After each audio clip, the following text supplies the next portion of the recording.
Welcome once again to the official MUFON podcast. I'm Richard Beckwith. On the night of March 24th, 1967, UFOs appeared over the Malmstrom Air Force Base missile field with one large glowing red object hovering right outside and above the front gate. Within seconds, the missiles began to shut down, going into a so-called no-go state. In the event we were to have had a nuclear conflict, the missiles could not have been launched. In the launch capsule that night was Deputy Missile Combat Crew Commander Captain Robert Salas. Captain Salas graduated from the U.S. Air Force Academy and spent 7 years in active duty from 1964 to 1971. He also held positions at Martin Marietta and Rockwell and spent 21 years at the FAA. In the Air Force, he was an air traffic controller and a missile launch officer, as well as an engineer on the Titan III missiles. He also holds a Master of Science degree in Aerospace Engineering from the Air Force Institute of Technology and a Master of Education from the University of Washington. Since that time, he has worked as a safety and reliability engineer for Martin Marietta Aerospace and Rockwell International on space shuttle design proposals. He worked for the Federal Aviation Administration as an aircraft structure certification engineer, an FAA attaché to the U.S. Embassy in Indonesia, and as a mathematics teacher and tutor. In 2005, he published the book Fated Giant with co-author James Klotz, which details his UFO incident while he was stationed at Malmstrom Air Force Base.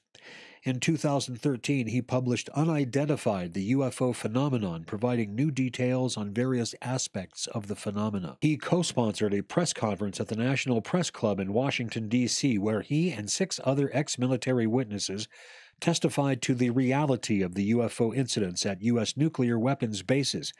In May 2013, he participated in the Citizens Hearing on Disclosure at the National Press Club, Washington, D.C. On October 19, 2021, he organized a press conference at the National Press Club and spoke along with 3 other witnesses on UFO incursions at nuclear weapons facilities. Captain Salas has spoken at international UFO conferences in over 15 countries, including Norway, France, the UK, Ireland, Germany, Italy, Bulgaria, South Africa, Costa Rica, Peru, Mexico, Argentina, and Brazil. He has been publicly speaking about his UFO incident at UFO conferences, radio, and television since 1996. And I am very humbled and honored to have him once again here at the official MUFON podcast. Captain Salas, welcome back to the program. Thank you, Richard. It's great to be with you again. I think this is the second time we've spoken on a podcast. Yes, it is, and I really appreciate you being here. I have a lot of questions for you. First of all, we need to point out to our audience that you're going to be our keynote speaker this summer in Dallas at the MUFON Symposium, and so tell us what your talk's going to be about. Oh, sure. Well, since the subject is disclosure process, I'll be talking about my personal process to disclose what I know and experienced, and I'll go into that in detail. The process of recovering memories, finding supporting witnesses,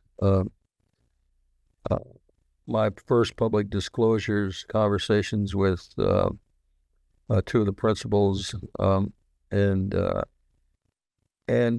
why there was a cover-up, which I can clearly show, I think, and recalling other events and other UFO nuclear weapons connections that are similar to mine.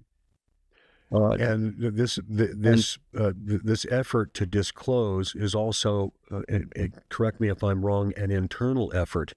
There's something in your book that a short excerpt I would like to read, if you don't mind, that Sure. Really kind of struck home to me. It said, "When I was granted access to secret information while serving in the Air Force, I remember the dual sense of importance and dread I felt. I was being given a secret that could be vital to the interests of the national security of the United States of America. Those kinds of words are powerful and stroke a sense of pride in anyone who loves his country." And then you go on to talk about how difficult it is for people who have taken an oath like that to then talk about the experiences that they had, knowing that it may be a breach of their oath. Yeah, it was a conundrum for sure. I had to struggle with that, but sometimes you do things based on after thinking about it at length. You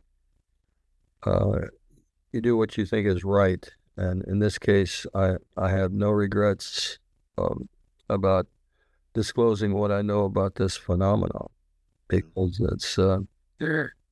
it's such a, I don't know, impactful, I guess is the word, thing to discuss, because it is a real phenomenon, and even our government has admitted that.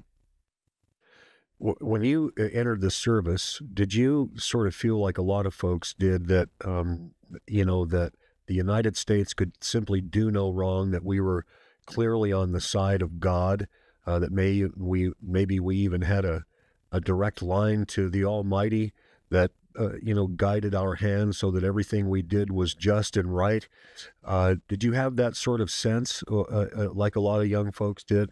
Well, when I first entered the service, I went to the Air Force Academy, of course, to when I entered service. And at that point, yeah, I think you describe it pretty much the way I felt.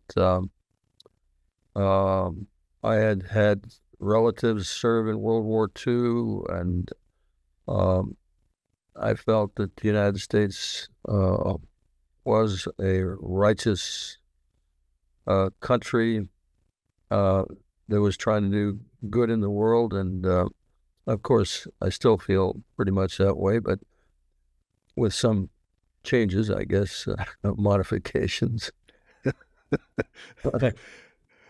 So, do you feel that the United States, relative to the recovery of alien spacecraft, if you will, for lack of a better term, I don't know if there is something else to it, but are we somewhat ahead in that particular game, or do you see things like that anymore? I think that you would advocate for the complete abandonment of nuclear weapons, and is that accurate? Well, I wouldn't say abandonment. I would say abolition of nuclear weapons worldwide, and that would be a cooperative process. I don't advocate for the United States unilaterally to walk away from their nuclear arsenal, but I certainly would like to see us working hand in hand with other nuclear powers to abolish all nuclear weapons. They are absolutely objects of mass destruction, which could and would end our civilization if we continue down this path. I think a nuclear war, I think, is inevitable if we continue to hold a large arsenal of nuclear weapons. Well, and in your book, you, as I mentioned a little earlier, you give a pretty sobering overview of the current nuclear situation, and I think you've probably elaborated on that later on in your writing. But you sort of see the world at a precipice. Go one way or go the other. Is that how you view things?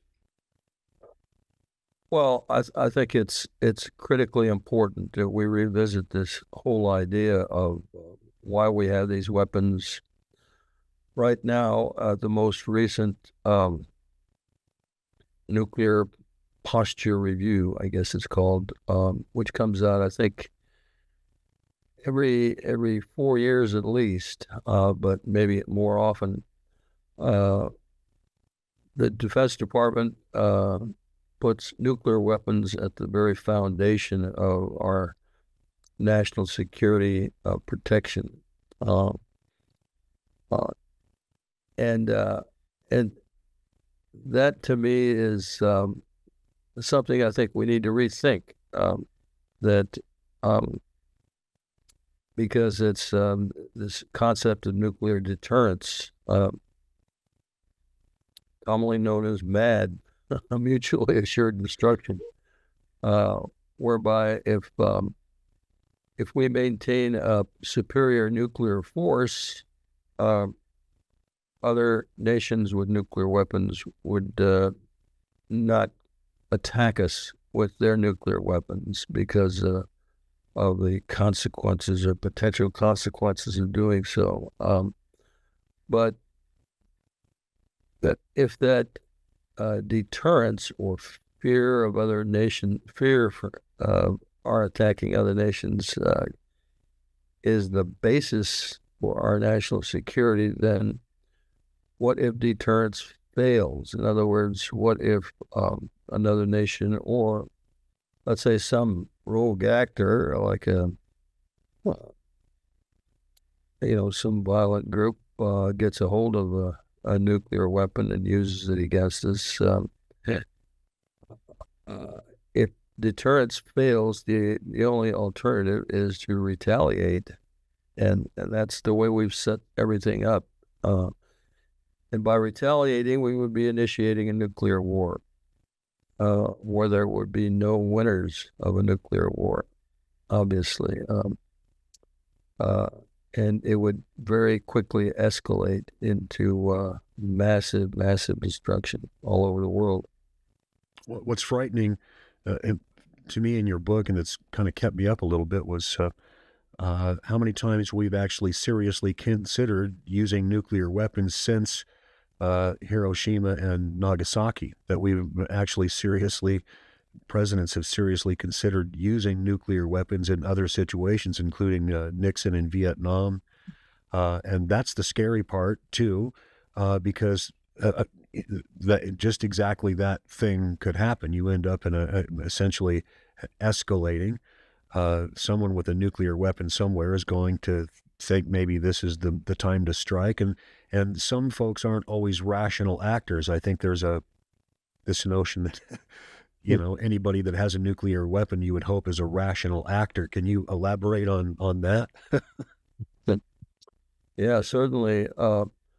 Well, we see a lot of chest pounding recently from Russia about the idea that they have tactical nuclear weapons, which is another very risky proposition. But both Russia and the U.S. have and are continuing to improve on tactical nuclear weapons, which are smaller than the strategic weapons, but they're still the size of those Hiroshima and Nagasaki weapons. They're in the order of 15 to 20 kilotons of TNT equivalent. And if we start using these in, let's say, God forbid anywhere, but if we start using these in wars or conflicts, such as Ukraine, for example, then we've set a worldwide precedent of the use of these so-called tactical nuclear weapons, and it could very easily escalate to using larger weapons, obviously. Well, that's in the nature of humankind, almost, of like woven into the fabric of our consciousness is this retaliation sort of a thing, a reptilian response to an attack. If you have a more powerful weapon, will you hold it back or will you use it? And the answer always throughout history is that, well, of course you're going to use the bigger club, and then but finally you find you've beaten your own self to death with your own club. Exactly. So that's one of the big fallacies, and I'll talk about this during my talk in Texas. The fallacies of nuclear deterrence, that is, having this big club, like you say, over everyone else. Because one of the other things it does is it stimulates interest in other countries to develop their own nuclear weapons. We know Iran is on the verge of, again, having the capability to build nukes and the delivery systems they've been testing all along.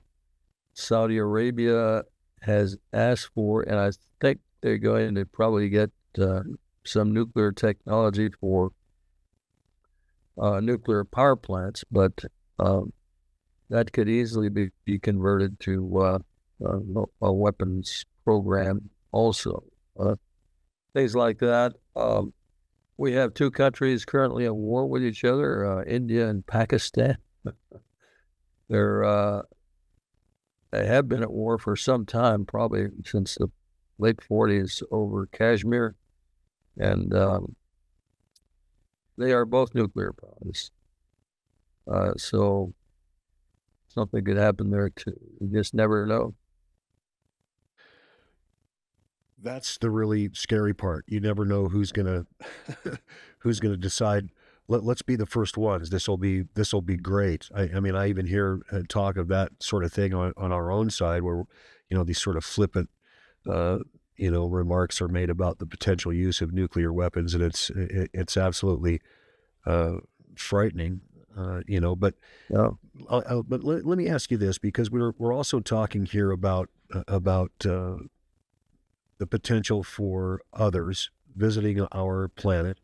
And it's, in your own experience, and correct me if I'm wrong, based upon your own investigations, the path that you followed after your experience at Malmstrom was that there is another, or there are others who are interested in us and who are capable of disarming our nuclear weapons. And so let me pose this question to you. Let's say that the stories around Roswell and other crashes are true, that we have recovered technologies from another star system. In particular, I'm thinking about Philip Corso's book, The Day After Roswell, and the pattern he followed at the direction of General Trudeau to disseminate this technology to our various industries and have them attempt to back engineer it, find a military application if possible. And so my question to you is, if we are on the brink of destroying ourselves, is it not possible to say that perhaps the visitors themselves have provided us with the instruments of our own destruction? In other words, they apparently are as fallible as we are, because they crash. Their machines do not operate perfectly. Apparently, we were at least at some point able to disable them through some means. And so, do they not owe us something? Perhaps a little help in not destroying ourselves? Because I hear this. This, on the one hand, well, we have to develop spiritually enough to be able to handle the technology that we have, but at the same time, have we not been given technology that allows us to more accurately target our enemies and things of that nature, perhaps even nuclear technology itself? I didn't mean to go off on a tangent, but you see what I'm saying? Well, we do know, and I'll make the point, I've listed 15 other incidents besides my own involving UFOs and nuclear weapons incidents. And so there's no doubt in my mind that they are sending us a message about the dangers to ourselves from just possession of these weapons. They may want to be trying to help us save ourselves, of course. We have just started exploring outer space, other planets, and It may be that our planet is very much a treasure in this part of the universe, or this part of our galaxy, and they're trying to help us preserve what we have in the way of the variety of life forms that we have. That there might be some spiritual aspects that we're not aware of how what we do might impact them on a spiritual level or a higher level. There's so much we don't know, and that's why it's so important that we work together with a common understanding of how much is known about who they are and what their capabilities are. And how close are we to some kind of disclosure? I mean, I know I was listening to an old George Norrie program from 2009 yesterday, and and they were talking about, I think it was Clifford Stone was talking about how, within a short time there would be something happening. But of course, it's been a little bit slower drip than that, but there have been things that have happened. But how close do you think we are to some real kind of disclosure, especially in consideration of the Aero report? Yeah, I'd like to talk a little bit more about the Aero report. I just finished reading it and commenting on it in some detail. I have about 45 comments. How close are we to disclosure? By disclosure, if you mean government disclosure of what they know, how far they've gotten in their studies or evaluations of recovered craft, that's anybody's guess. What I continue to believe, and I talk about it in all the books I've written, is that there is a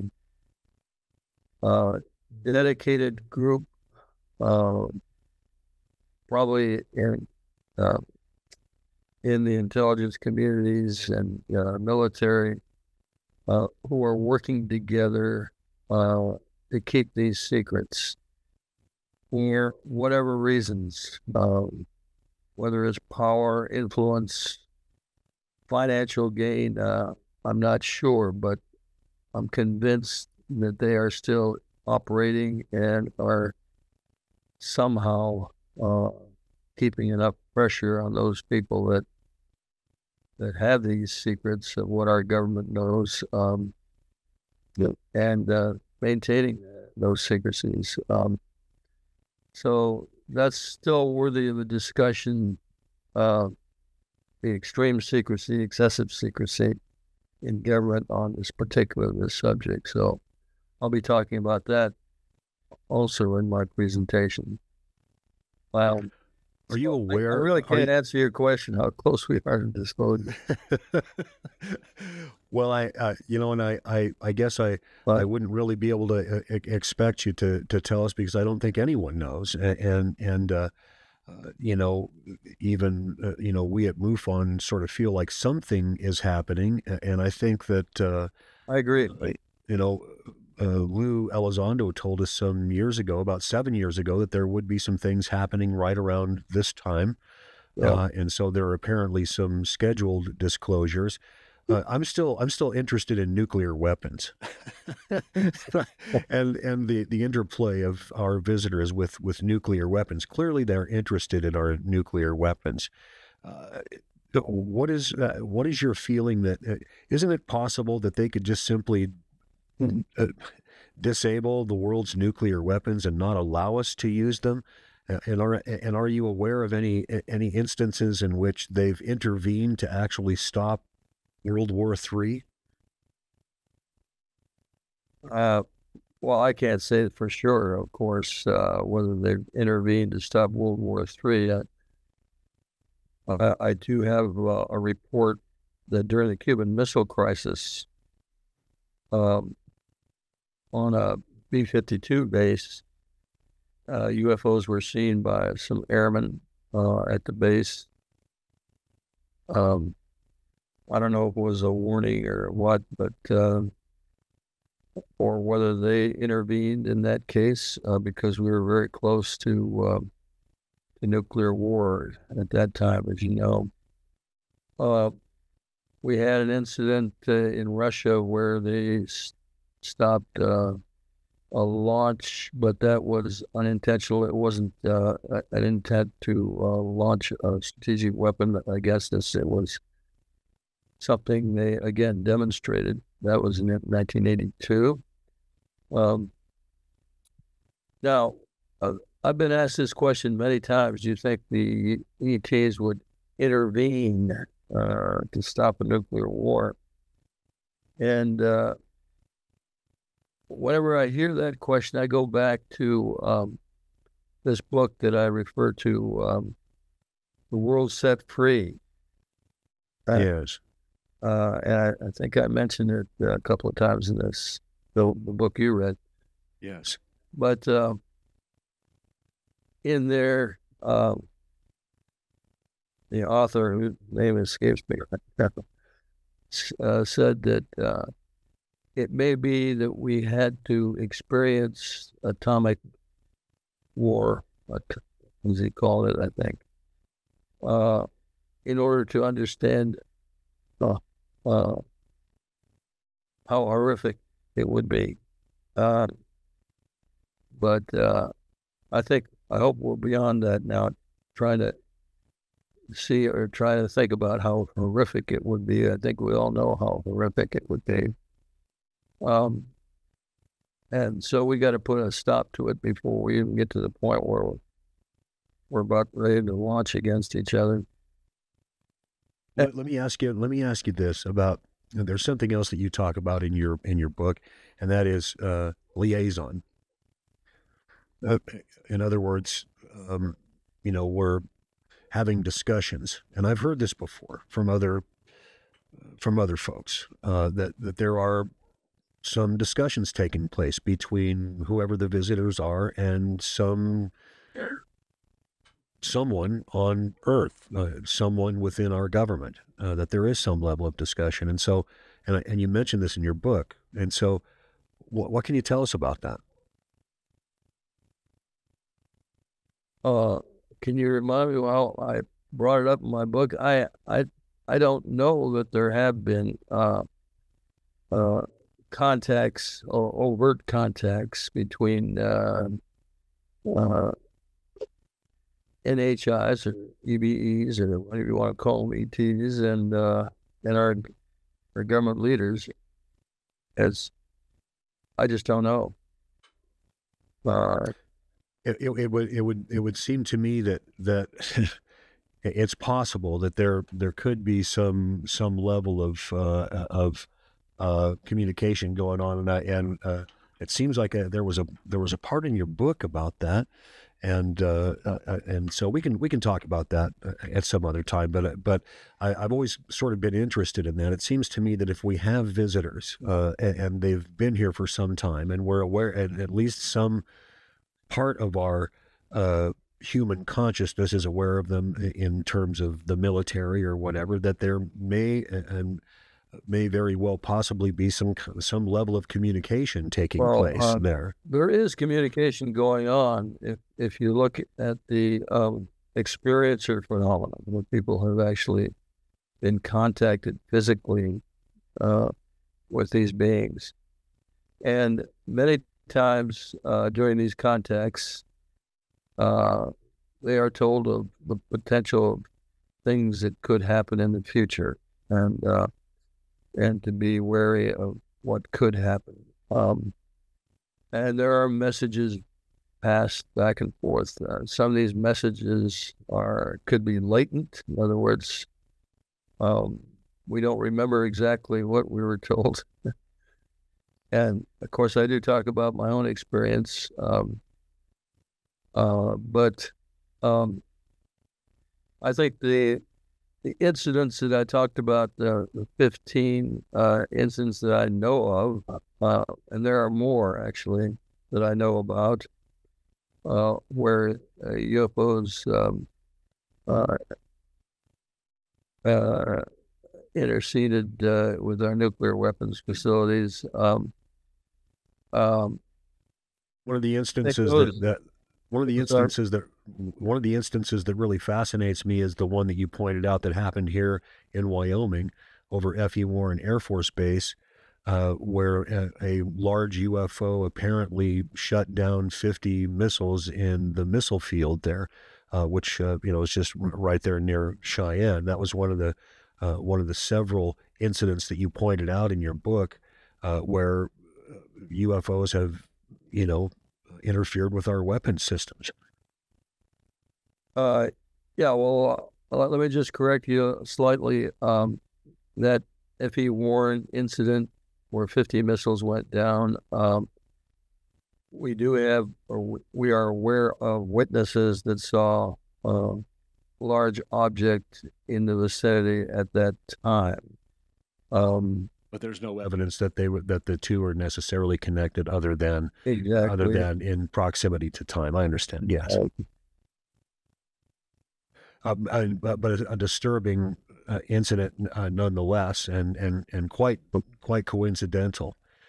And so the other thing I wanted to ask you was about, we didn't really talk about David Grush too much, but I want to know, I'd really like to get your take on David Grush.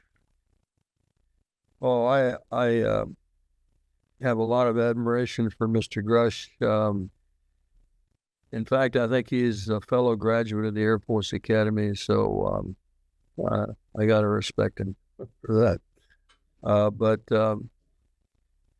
he went public and stated that, he was aware or made aware by people he worked with that there were craft recovered, and there was work had been done to try to understand the technology, etc. Now, I haven't been following it close enough to understand why Arrow, for example, couldn't work with him closer to find out who these individuals were that informed him of this and how he knew certain facts. That's all under the cloak of secrecy again. So I just don't get it. If they're serious, and if Arrow is serious about getting to the bottom of this and getting cooperation from other agencies or in the government, they should be able to make more progress.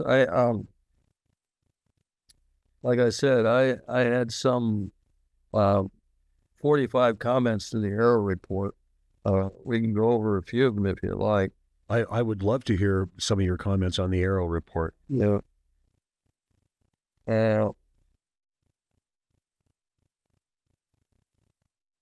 First of all, I gave my presentation to Arrow on February the 15th of last year. And it was a 2-hour presentation. I gave them over 20 pieces of either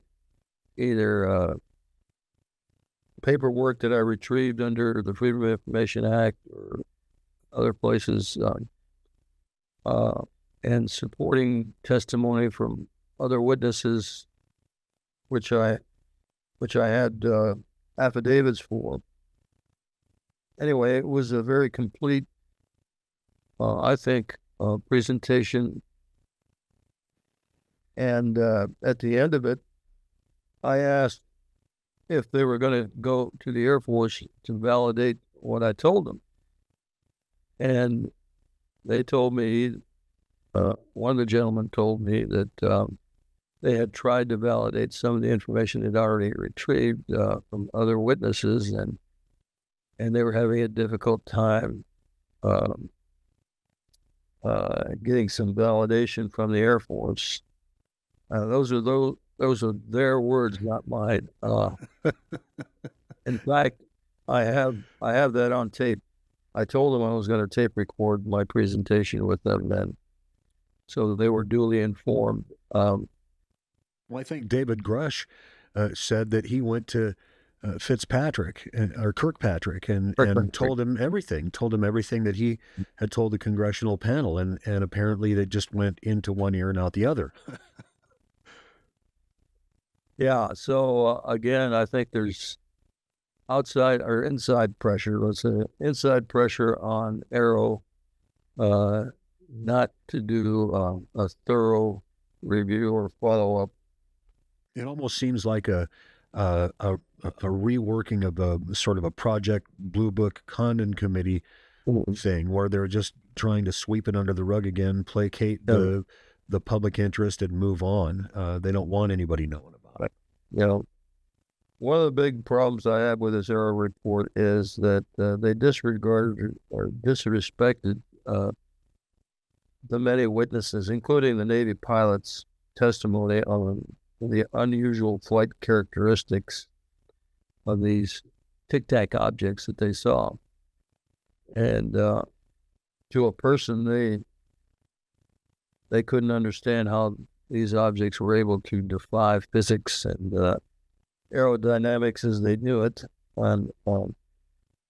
And so that question, that to me is a key question that they did not address, and that is, how do they explain the fact that there have been so many witnesses, including in my case? I talk about what was reported to me by my security guards upstairs, that they were observing these objects fly very fast, stop in midair, reverse course, make 90-degree turns, etc., all without engine noise, no engines, what they saw up close. And they haven't addressed that. Aero has not addressed that question. How can that be? If we can't manufacture such craft here on Earth, then obviously they're not from Earth. It's very simple to me. It seems simple to a lot of us.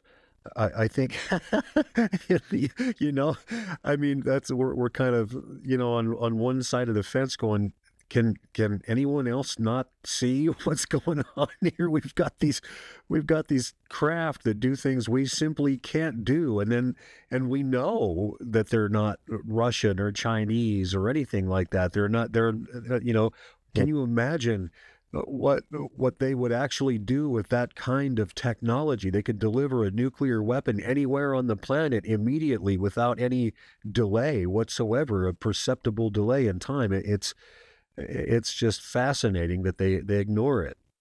Right. Another point I wanted to make was on the Roswell case. I don't know if you're aware of a man named, he was actually a House of Representatives, Stephen Schiff. Yes. Of New Mexico. Yes. He looked into the Roswell case, asked GAO to investigate what documents were available that he could look at, etc. Yeah.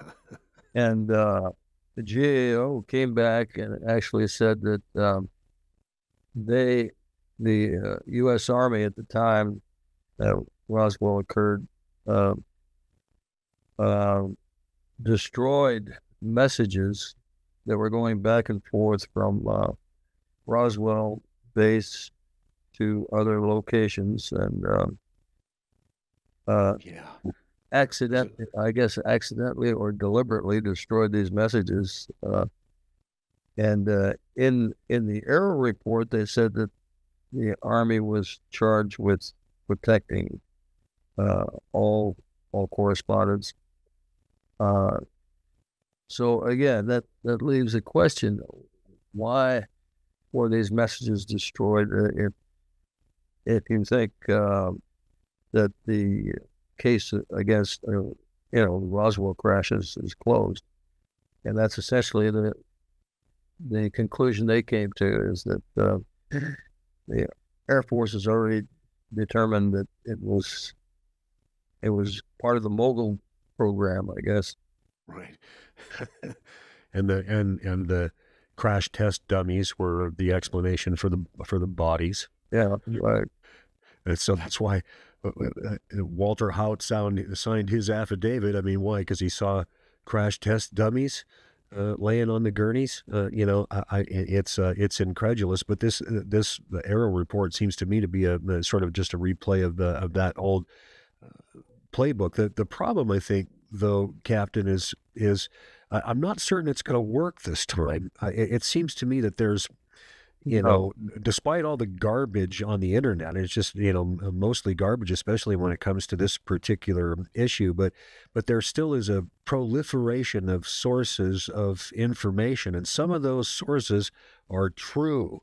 And people who really devote a lot of thought to this particular subject realize that there's something going on.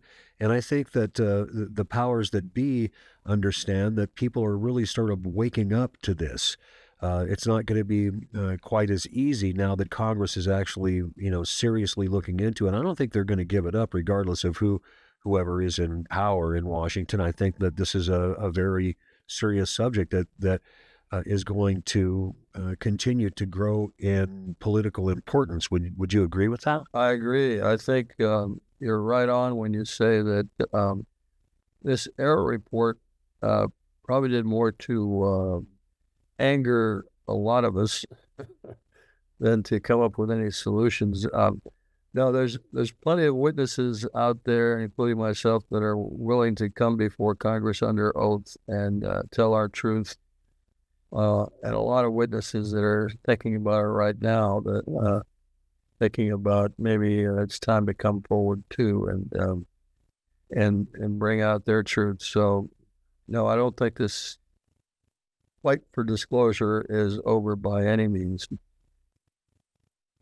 And wouldn't you agree that it is, in fact, a real fight for disclosure? I mean, we're talking about, people that have, died, for this, for the sake of the powers that be to keep the secret. I'm thinking of, James Forrestal, and of course there are a lot of folks out there that just ended up disappearing or losing their minds, Yeah, I'm thinking of Dr. James McDonald also.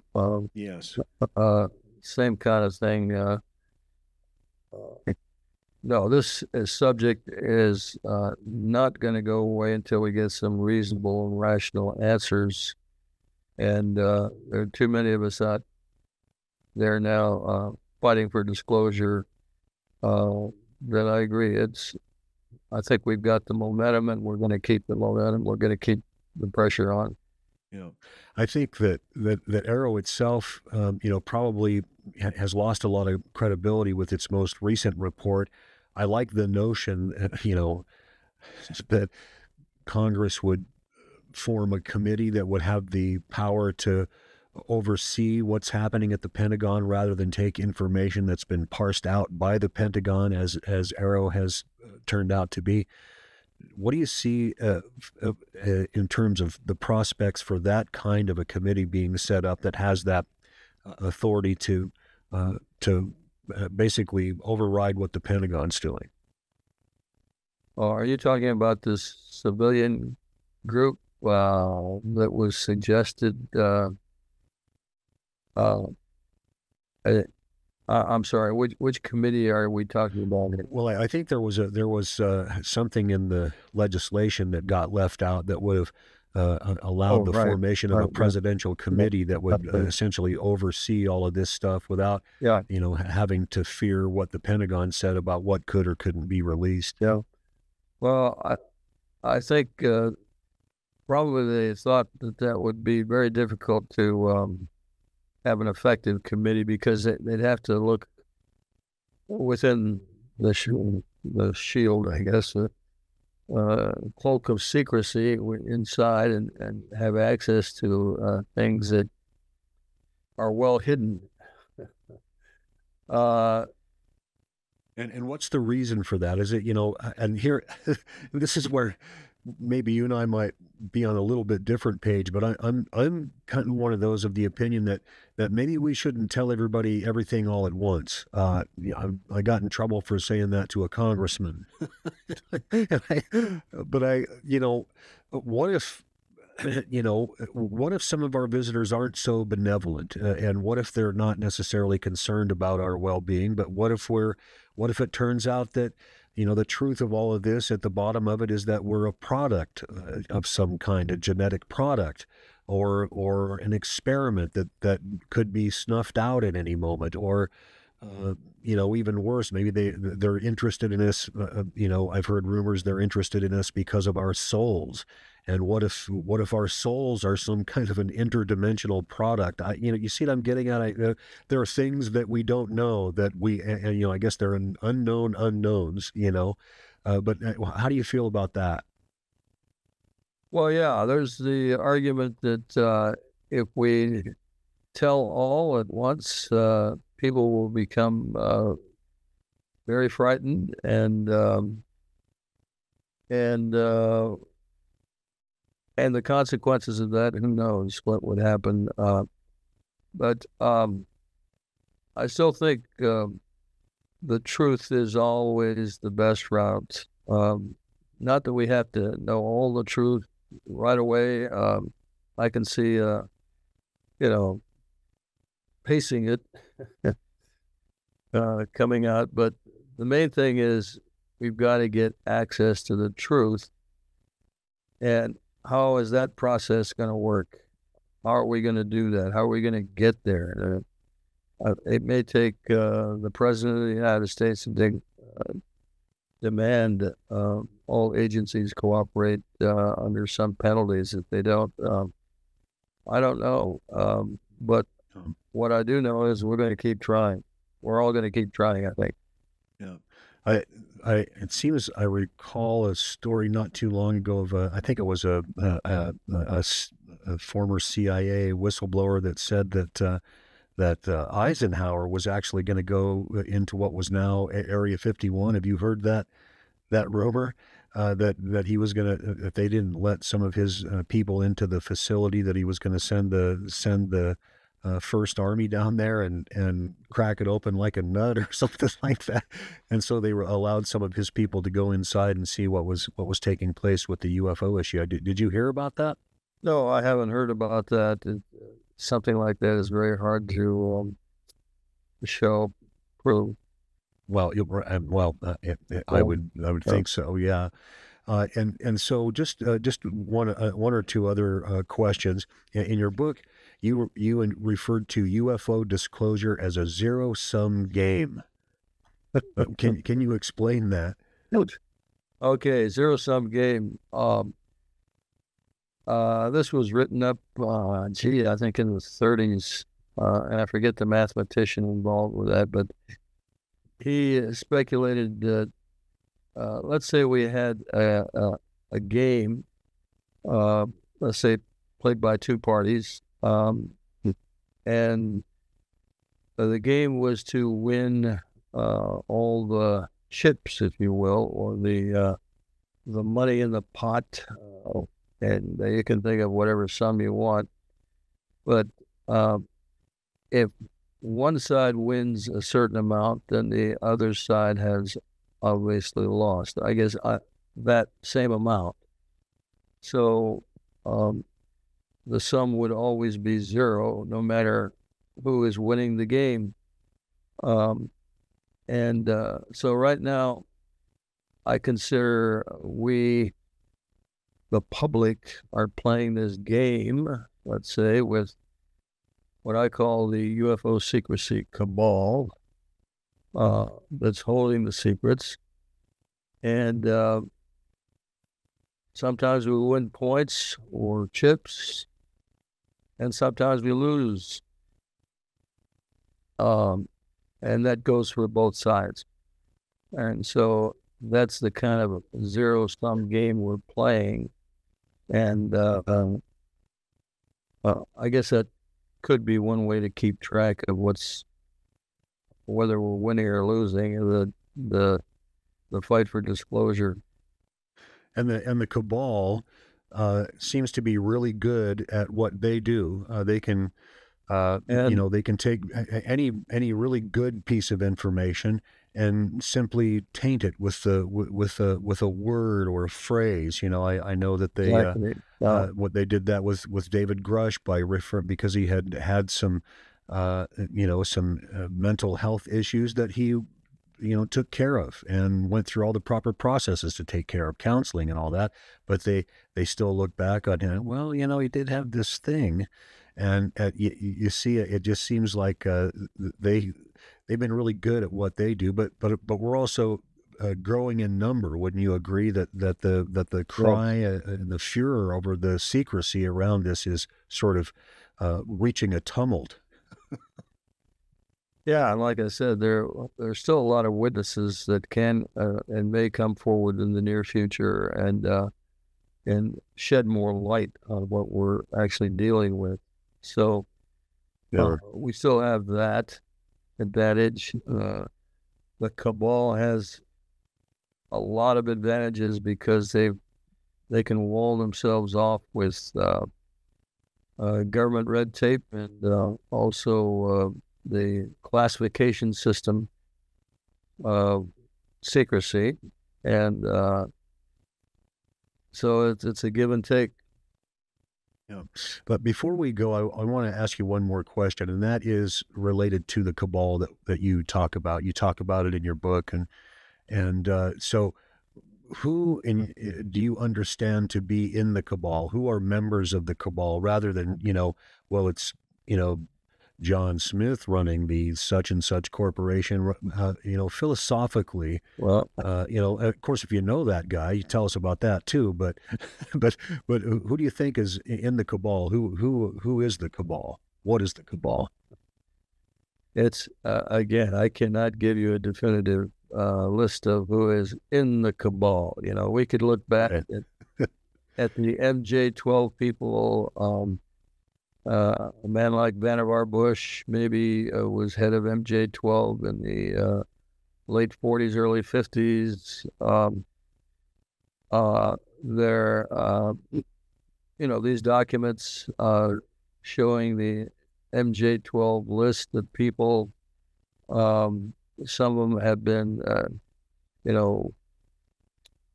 held up as authentic, and others have not. So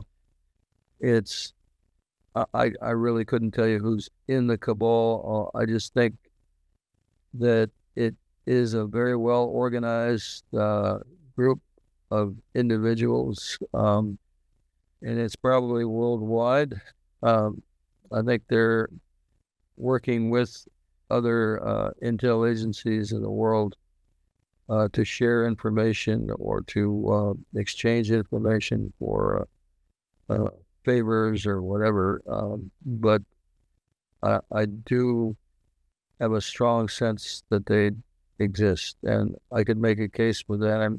I may talk about a little bit of that in my presentation also.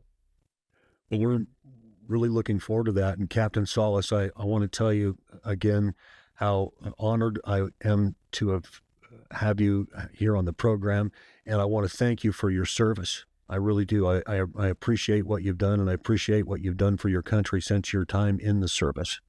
Thank you, Richard. I really appreciate that. Yeah.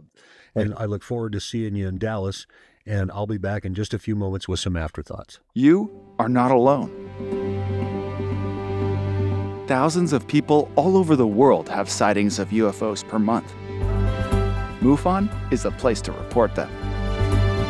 Since 1969, MUFON has been investigating UFO reports and providing this information to the public. Our aim is the scientific study of UFOs for the benefit of humanity. Support UFO research. Join MUFON today. You are listening to the official podcast of the Mutual UFO Network. People like Captain Robert Salas are cut from a rare cloth. They place themselves in dangerous situations to keep the rest of us safe in our beds at night. Only people of the highest character can be trusted with our nation's most dangerous weapons and with our nation's most important secrets. We trust people like Captain Salas because they can be trusted. We can trust him when he recounts his experience in March of 1967, when our nuclear missiles were disabled in their silos at the same time a UFO appeared over the site. We can trust him when he says that we are being engaged by beings from outside our world with powers far greater than our own. We can trust him when he says that these visitors are warning us about the ominous danger we present to ourselves because of nuclear weapons. You can see Captain Salas at the MUFON Symposium on July 12th, where he will be speaking about his personal fight for UFO disclosure. Please join us if you can.